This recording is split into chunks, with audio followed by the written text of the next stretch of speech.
தங்கரதம் ஏறிடுவான் தன் கோயில் பலம் வருவான் வெற்றி வேலை ஏந்தியவன் வீரனடை போட்டிடுவான் அந்த ஆண்டி அவனின் பார்வை கண் திறக்கும் அவனை வேண்ட நம் நெஞ்சில் ஞானம் பிறக்கும் கதவு திறக்கும் காட்சி கிடைக்கும்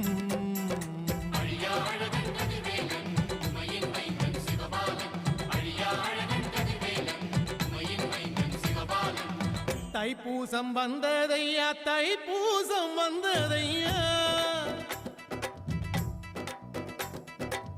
தைப்பூசம் வந்ததையா தைப்பூசம் வந்ததையா தரையெல்லாம் மேகம் வந்து நீராட்டும் நேரமையா ஆண்டி குமரனுக்கு அபிஷேகம் நடக்குதையா சந்தனம் பன்னீரும் திருநீரும் மணக்குதையா பழனிமலை யானே என்று பக்தியோடு பாடுகிறோம் பழமாக இனிப்பவனை பசியார பார்க்க வந்தோம் பால்முகத்தை பார்க்க வந்தோம்